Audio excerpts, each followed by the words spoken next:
दोस्तों ये मेरे दोस्त की कहानी है, जिसके साथ मैं सुबह सुबह कई बार वॉकिंग पे जाता हूँ। मेरे को देख के लगता नहीं होगा कि मैं वॉकिंग के पे जाता हूँ, बट फिर भी जाता हूँ, ठीक है। तो सुबह वॉकिंग के बाद में मैं उसके घर पे गया था।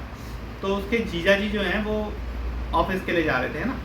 अब हमारे यहाँ पर क्या होता है, कोई भी जब मतलब लड़की का हस्बैंड आ रहा है तो ऑब्वियसली उसका सत्कार वगैरह की कोशिश करते हैं। तो उसने क्या किया, उसने मतलब गेट खड़काया, और क्योंकि सुबह के वक्त में कई जो बुजुर्ग लोग होते हैं वो नहा रहे होते हैं।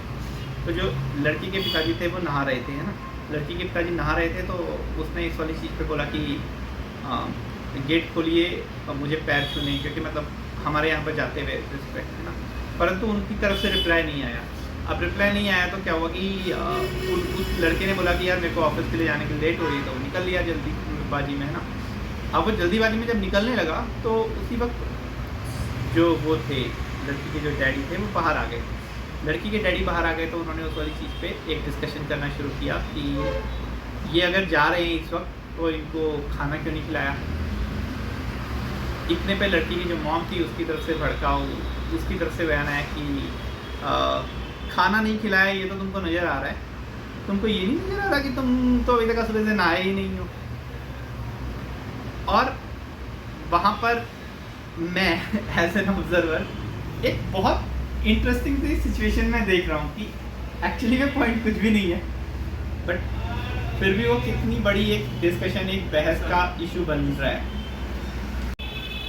हाँ, तो सॉरी इंटरप्शन के लिए कोई आ गया था, तो इसलिए हम लोग की वीडियो शूटिंग जल्दी डिस्टर्ब हो गई। तो बेसिकली क्या था कि उधर से जवाब आया कि तुम टाइम पे नहा लेते, तुमसे सुबह नहाया नहीं जाता, हम लोगों ने तो पूरा का पूरा घर साफ़ कर दिया है, हम लोग प्रॉपर खाना भी बनाएं और ये भी करें और वो भी करें, तुम बस बैठे बैठे एक प्रॉपर डिस्कशन करते रहो, एक प्रॉपर आइडिया देते रहो, उपदेश देते रहो। मैं वहाँ खड़ा खड़ा देख रहा था, तो मैं देख रहा था कि इन चीज़ों में हमारी प्रकृति कितनी परिलक्षित होती है।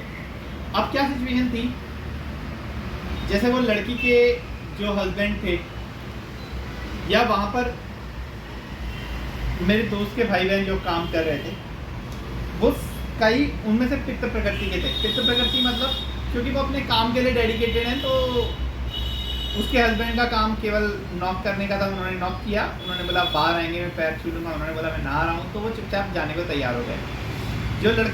जो मेरे दोस्त के भाई वहाँ पर अपना बाकी काम कर रहे थे घर का, वो प्रॉपर काम करने में लगे हैं। लेकिन मैं हो गया, मेरे दोस्त हो गए, हम लोग प्रॉपर एक इस लड़ाई के भी मज़े लेने में लगे हुए। हम लोग मतलब सोच रहे हैं कि क्या यार ये क्या चीज़ चल रही है, क्यों?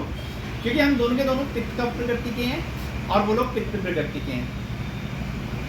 जिन अंकल जी ने प्रॉपर अंदर से बाथरूम से जिन्होंने आवाज़ दी कि ये अभी क्या है, इसको खाना क्यों नहीं खिला के भेजा, वो हैं पित्त प्रकृति के। क्योंकि वो पित्त प्रकृति एक वृद्धावस्था में पहुंच गई है जहाँ एनर्जी उस कदर रही नहीं है, परंतु फिर भी जो गलत चीज़ है वो कचोटती है ना। अब उस वजह से वो ये वाली चीज़ नहीं समझ पा रही हैं कि 100% आइडियल सिचुएशन होना प्रैक्टिकली पॉसिबल नहीं होता। हमें हर जगह पर ये वाली सिचुएशन जो होती हैं, जो जैसा बन रहा होता है वो उसको उस लेवल पे हमें समझदारी से वहीं पर ही हमें छोड़ देना चाहिए। ठीक है, 100% जो चीज़ पॉसिबल नहीं है, जितनी चीज़ें पॉसिबल हो रही हैं हमें वो वाले अगर हम लोग उसी वाले लेवल पे समझ जाएंगे तो 70 to 80% चीज़ें छूट जाएंगी। अब उसके बदले में जो लेडी थी जिन्होंने उनको जवाब दिया, वो भी शायद चुप होके या इग्नोर होके ये वाली चीज़ें छोड़ सकती थी। क्योंकि जैसे हम लोग बाकी लोग झाड़ू लगा रहे थे, जो भी कर रहे थे, जो हम लोग देख रहे थे, जो भी, तो हम सारे के सारे लोग उनका जवाब नहीं दिया हम लोगों ने, परंतु उनकी तरफ से वो वाला जवाब आया, उन्होंने उस वाली चीज़ को पर्सनल लिया और जवाब देने की कोशिश की। क्यों? क्योंकि वहाँ पर भी पित्त प्रकृति थी।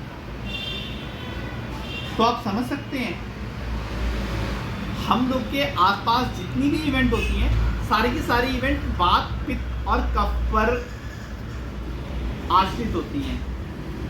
इसी तरीके से ही जो भी पित्त का प्रकृति वाले लोग होते हैं वो थोड़ा कम रिएक्ट करते हैं। पित्त प्रकृति वाले जो प्लेन होते हैं वो कई बार उनकी इस वाली चीज़ पे डिपेंड करता है कि क्या वो लोग उस वक्त फ्री हैं या नहीं है। अगर वो अपना काम कर रहे हैं तो उन्हें इस दुनिया से कोई मतलब नहीं है, वो प्रॉपर अपना काम ही करते रहेंगे। लेकिन अगर उनको लगता है कि बोलना ही उनकी ड्यूटी है या उनके पास में अभी बोलना ज़रूरी है या बोलने की हिम्मत है या बोलने का टाइम है, तो वो 100% बोलेंगे।